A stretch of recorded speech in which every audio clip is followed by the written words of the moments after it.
My name is Jessica Tucker, and I was 33 years old when my marriage ended exactly at midnight, surrounded by fireworks strangers and a man who thought I would beg him to stay. We had been married for 6 years, met in graduate school, built what everyone likes to call a solid life, dual income, downtown apartment, 2 vacations a year, tasteful furniture bought on joint credit cards, the illusion of permanence.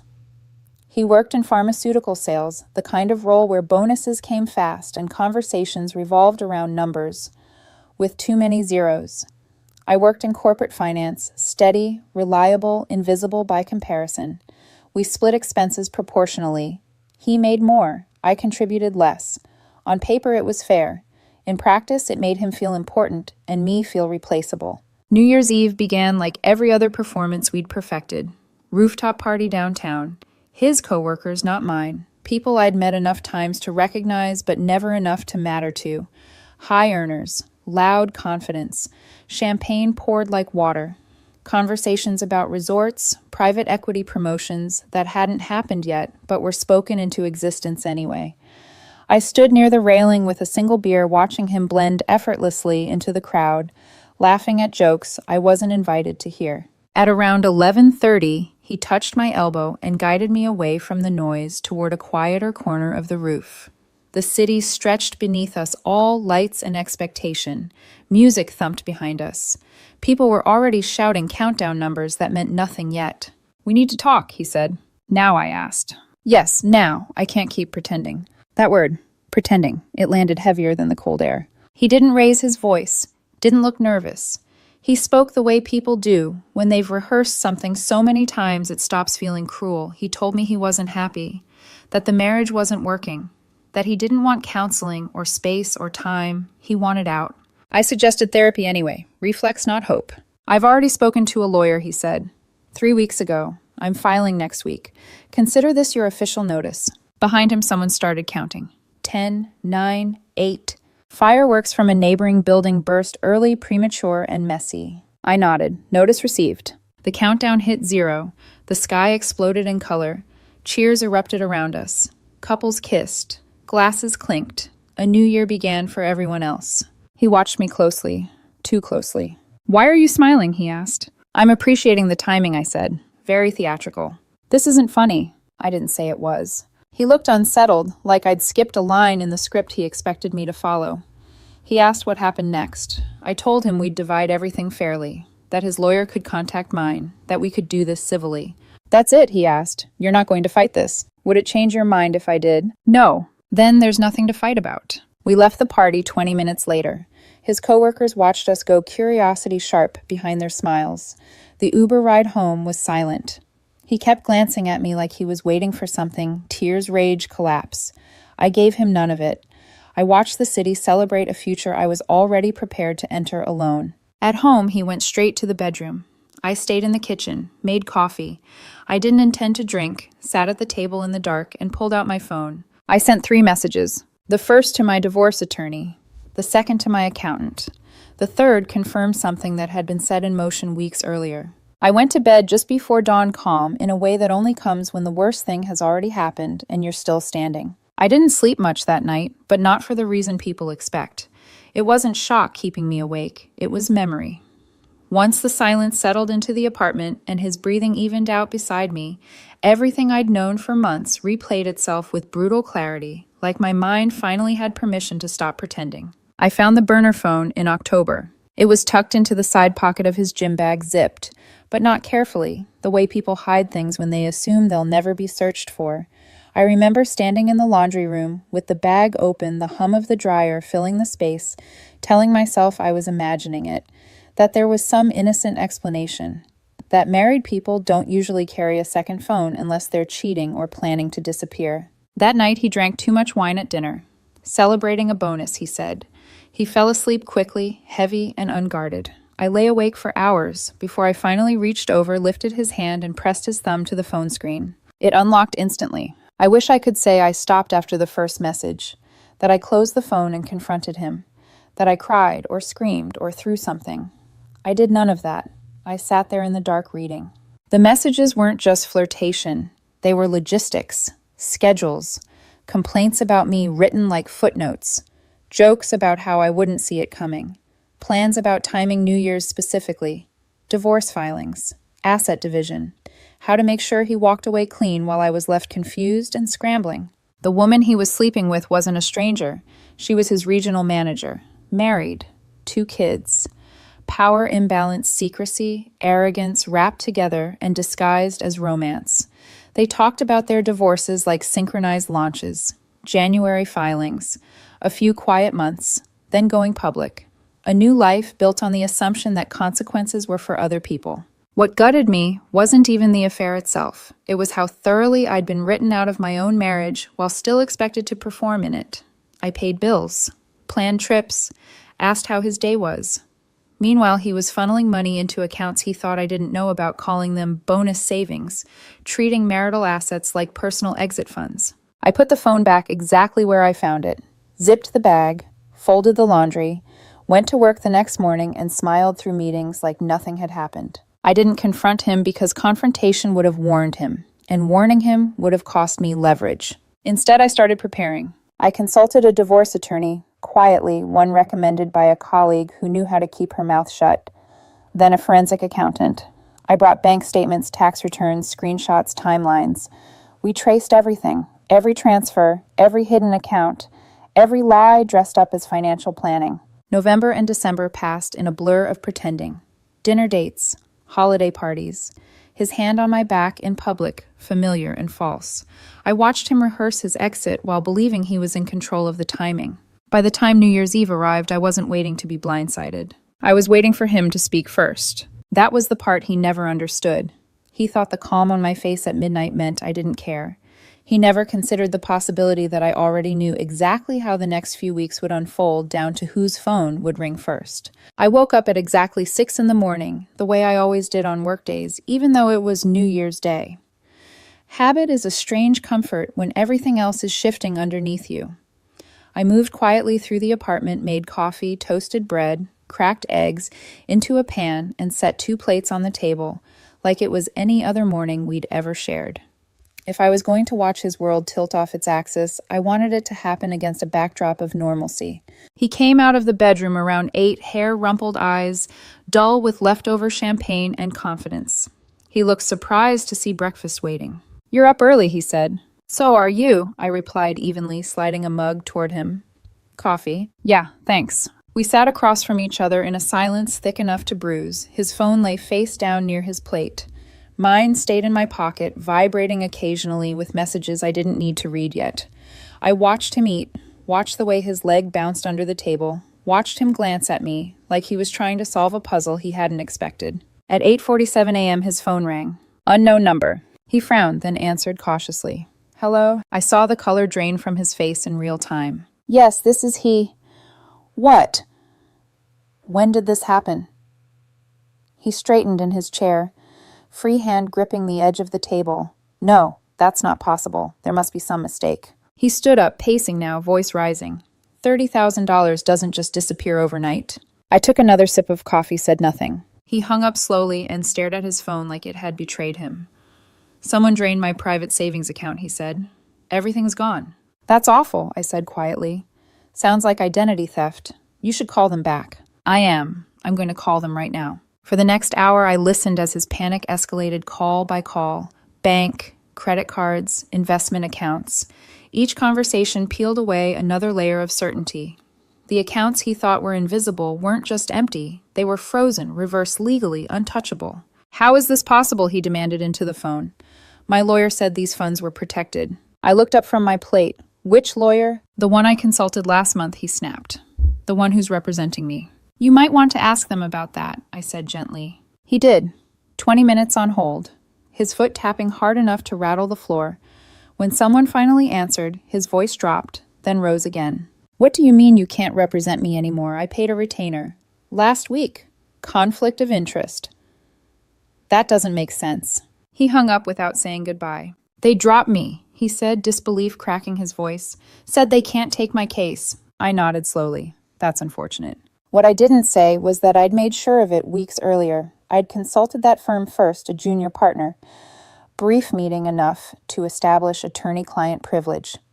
Once that was in place, no one else there could touch his case without violating ethics rules. He'd walked straight into a closed door he didn't know existed.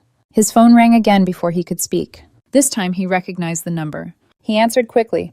"Hey, no, now's not a good time. It's New Year's Day. Can this wait until Monday?" He listened, eyes widening. "I'll call you back," he said, then ended the call. "What was that?" I asked. He swallowed. "Work, emergency meeting, compliance issue. I have to go in. On New Year's Day." Apparently. I began clearing plates. "Need a ride?" "No, I'll take an Uber." He left 30 minutes later, still wearing yesterday's clothes jacket, thrown on without care, confidence leaking out of him with every step. The door closed behind him with a soft final click. I washed the dishes, folded laundry, turned on the television for background noise, and waited. My phone buzzed again, this time with updates I read carefully, methodically. Everything was proceeding exactly as planned. He came home just before noon. I heard the elevator doors open down the hall, then the uneven rhythm of his footsteps, faster than usual, heavier. The door slammed hard enough to rattle the picture frames. I didn't jump. I didn't rush to greet him. I stayed exactly where I was seated on the couch remote, untouched, the television murmuring to no one. He didn't take his shoes off. "You did this," he said, voice already breaking. Not sad, breaking, sharp, furious, disoriented. "You had to have done this." "Done what I asked," finally looking up. "All of it. The accounts, the lawyer, my job." He ran a hand through his hair, pacing like a trapped animal. "They fired me. Effective immediately." I tilted my head slightly. "Fired." "Terminated," he snapped. "Ethics violations. Inappropriate relationship with a superior." He laughed once, hollow and incredulous. "Do you know how insane that sounds?" I held his gaze. "Did you have an inappropriate relationship with a superior?" "That's not the point." "It's the only point," I said. He stopped pacing, stared at me like he was seeing me for the first time. Someone sent them screenshots. Texts. Messages from my personal phone. They said it was an anonymous tip. His eyes narrowed. "It was you."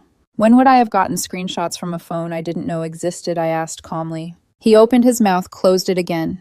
The certainty he'd walked in with began to fracture under the weight of logic he didn't want to acknowledge. "Maybe," I continued, "his wife found out. Maybe someone at work noticed you two together. Maybe you weren't as careful as you thought." I paused. "Maybe actions have consequences." He sank onto the armchair, face crumpling now. "This is going to ruin me. My career is over." "You violated company policy," I said. "That tends to have consequences." He looked up sharply. "Stop saying it like that. Like you're not involved. You set me up." "I documented an affair," I said. "I protected marital assets you tried to hide.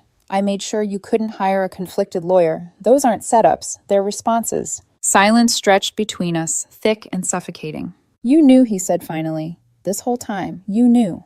"I found the burner phone in October." His face went white. "I read everything," I continued. "Every plan, every message, every laugh at my expense. You were planning your future while I was paying half the bills and pretending we were still partners." He stood abruptly, pulling his phone from his pocket, dialing frantically. It rang and rang. No answer. "He's not picking up," he said, panic creeping into his voice. "She's not picking up." "Busy day," I said softly. "She probably got fired too. And I imagine her husband has questions." He stared at me in horror. "You told her husband." "I didn't have to," I replied. "HR did their job. Everything else follows." "This is vindictive," he shouted. "This is cruel." "This is accountability," I said. "You planned to leave me, take what you could hide, and walk away clean. I made sure that didn't happen." He grabbed his keys, hands shaking. "I can't be here. I need to leave." "Take what you need," I said. "Your lawyer will be in touch." "I don't have a lawyer." "Then you should find one," I replied evenly. Clock's ticking. He threw clothes into a suitcase, barely folded, barely thinking. By 8 that evening, he was gone. The apartment felt larger without him, quieter, lighter. For the first time in months, I exhaled without bracing for impact. The next morning arrived without drama, which felt almost surreal after the previous 24 hours. No slammed doors, no accusations echoing through the apartment. Just sunlight spilling across the kitchen floor and the low hum of the city resuming its routines, indifferent to the collapse of one man's carefully constructed plans. By noon, my attorney had sent the divorce filings. They were thorough, methodical, brutally precise. Every hidden account documented, every transfer traced. Screenshots of messages between him and his regional manager attached with dates and timestamps. evidence of policy violations neatly organized, not to humiliate him, but to establish a clear pattern of decisions and consequences. The proposed asset division reflected the law, not emotion adjusted to account for the funds. He tried to conceal the legal costs incurred and the fact that he had been the higher earner throughout the marriage. Fair, not generous, not vengeful. He hired a lawyer by midweek, someone outside the firm he'd originally contacted. Younger, less experienced, almost certainly the only person willing to step into the mess on short notice. They sent back a counter-proposal that made me laugh out loud for the first time in weeks. 60% of assets. 3 years of spousal support. A complete erasure of reality delivered as if confidence alone could rewrite facts. My attorney responded with one sentence. If your client wishes to litigate, we are prepared to present all evidence of asset concealment and workplace misconduct in open court, where it will become public record. They backed down within 48 hours. The revised proposal was suddenly much closer to ours. While the legal chessboard settled into place, his personal world continued to shrink. His parents learned the truth through mutual friends who'd seen the termination notice circulate. They called me embarrassed and apologetic, insisting they hadn't raised him to behave that way. I told them the same thing I'd told myself: people make choices. What follows is simply the result. 2 weeks after New Year's, he called me from a number I didn't recognize. I made a mistake, he said, voice small and steady. A terrible one. Can we talk? We're talking, I replied. I was confused, scared. I thought I wanted something else. He swallowed. I don't. I want to fix this. We built something together. No, I said, not cruelly, just clearly. There was a pause on the line. That's it. You planned for months to leave me, I continued. You had an affair. You tried to hide marital assets. You announced a divorce at midnight on New Year's Eve in front of strangers. There's nothing to rebuild. I was going to end it, he insisted weakly. It wasn't serious. It was serious enough to get you fired, I said. Serious enough to plan a future. He started to cry then, not theatrically, just quietly. I have nothing now. You have what the law entitles you to, I replied. You'll land on your feet. Just not on my back. I ended the call and blocked the number. The war he'd imagined never happened, because the truth doesn't need to fight. It just needs daylight. The divorce finalized in March quietly without courtroom drama or raised voices. On paper, it looked clinical: percentages, signatures, dates, but every line carried the weight of choices made long before either of us signed our names. After the adjustments for the assets he'd tried to hide, the legal fees, and the accounting corrections, he walked away with just under 30% of what we'd built together. There was no spousal support. He had been the higher earner throughout our 6-year marriage, and the law doesn't reward someone for dismantling their own stability. He moved back in with his parents. I didn't hear that from him. I heard it through the quiet channels people use when news isn't meant to be celebrated or shared too loudly. Mutual acquaintances. A friend of a friend. The tone was always the same. Lowered voices, a hint of embarrassment. He'd taken a job in a different industry, a significant pay cut, starting over at an age when most people expect to be accelerating, not rebuilding. His affair partner didn't come out of it intact either. Her husband filed for divorce, took primary custody of their children. She lost her position and the reputation that had insulated her for years. I heard she tried to reconnect with my ex once everything was finalized, thinking shared damage might equal shared healing. He refused. Or maybe she did. At that point, it didn't matter. Their fantasy had collapsed under the weight of reality. My attorney told me I'd handled everything perfectly. Most people panic, he said. They get emotional. They make mistakes. They give away leverage out of guilt or fear. You didn't. I nodded, thanked him, and hung up. I didn't feel perfect. I felt tired. Bone-deep exhaustion from months of pretending everything was fine while quietly preparing for impact, from carrying knowledge that had nowhere to go, from smiling through dinners and holidays while planning an exit I never wanted but refused to be destroyed by. But underneath the exhaustion was something else. Relief. The smile he noticed at midnight, the one that unsettled him, was never about revenge. It was about certainty, about knowing I wouldn't be blindsided, about understanding that the worst had already happened behind the scenes, and what remained was simply the unveiling. His phone rang first that New Year's morning because his world was collapsing in real time. Mine stayed quiet because I'd already set everything in motion. People ask if I feel guilty, if I regret how it unfolded. I don't. He made calculated choices over 3 months. I responded with my own calculations. He tried to stack the deck in his favor. I reshuffled it.